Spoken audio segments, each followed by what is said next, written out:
सभी प्रतिभागियों का इस आशुलिपि के डिक्टेशन प्रशिक्षण कार्यक्रम में हार्दिक अभिनंदन और स्वागत है। यह डिक्टेशन 160 शब्द प्रति मिनट की गति से लगभग 5 मिनट की रिकॉर्ड की जा रही है।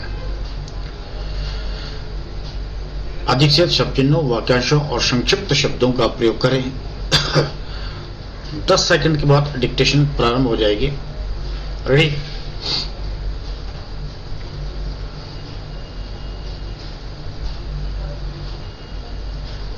यस।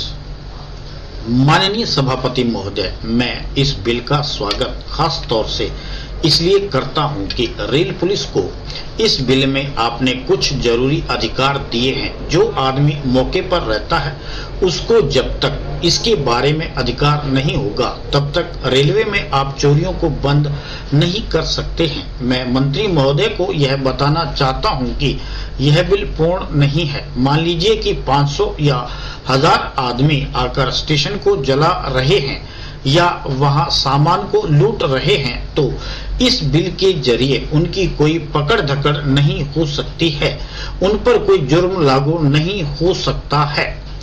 1-2 आदमी ने चोरी कर ली, कोयला चुरा लिया और आपने कह दिया कि उसको पकड़ लो, लेकिन 500 या 1000 आदमी आकर स्टेशन को जला रहे हैं, खुले तौर से लूट रहे हैं, उनमें से किसी की गिरफ्तारी नहीं होती है। इसलिए मेरा कहना यह है कि जहां आप चोरियों से रेल जायदाद को बचाने का इंतजाम करते हैं वहां आप रेलवे को कुछ डकैतियों से बचाने का भी इंतजाम करें, उसके ऊपर भी कानूनी रोक लगाएं। क्या मैं यह समझूं कि डकैती डालना कोई जुर्म नहीं, उसकी खुली छूट है, उसकी पूरी आजादी है, सिर्फ चोरी करना ही जुर्म है। मेरी राय यह है कि जो लोग खुले तरीके से जुलूस बनाकर आए और स्टेशन में तोड़फोड़ करते हुए पकड़े जाएं या स्टेशन को जलाते हुए पकड़े जाएं, उनको सजा मिलनी चाहिए। उनके लिए इस तरह का कानून बनाना चाहिए कि केवल अकेला जलाने वाला ही नहीं बल्कि जो आदमी जुलूस में शामिल थे वे भी अपराधी माने जाएं और सबके सब अपराधी करार दिए जाएं। एक आदमी जो जुलूस में शामिल हुआ था उसको सजा मिलनी चाहिए। यदि जुलूस में से किसी आदमी ने यह हरकत की है तो जुलूस में जो लोग थे उनको सजा होनी ही चाहिए। जब तक आप इस तरह का कानून नहीं लाएंगे तब तक इस तरह के कानून से आपको कुछ अधिक लाभ नहीं मिलेगा। वैसे मैं इस बिल का समर्थन करता हूं।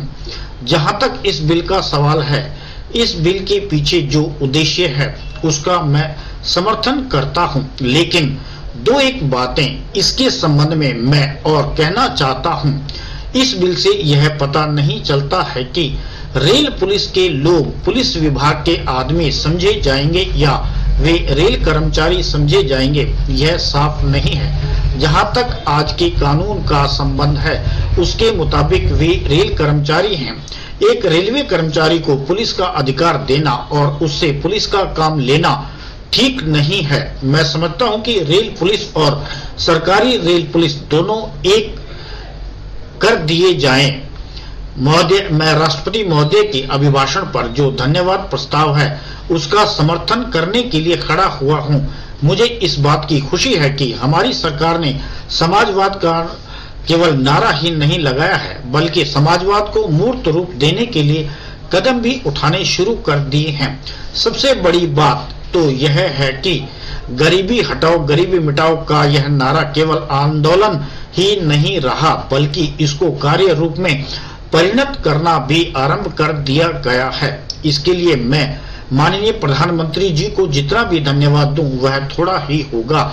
मुझे आपसे यह भी कहने का साहस हो रहा है कि सरकार ने इस समय हमारे पहाड़ी क्षेत्रों को पूर्ण राज्य का दर्जा दे दिया है।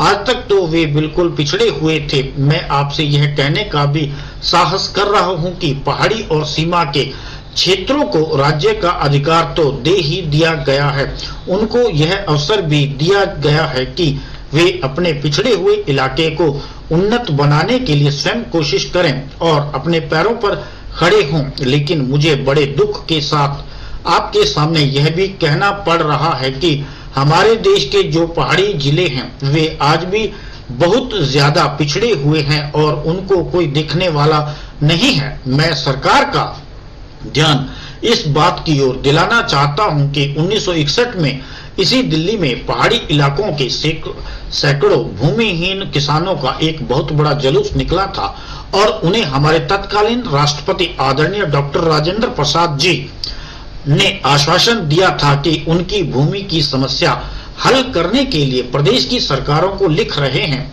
लेकिन आपको यह जानकर ताज्जुब होगा कि आज तक कई साल गुजर गए हैं किंतु एक चप्पा भूमि भी भूमिहीन को आज तक नहीं दी गई।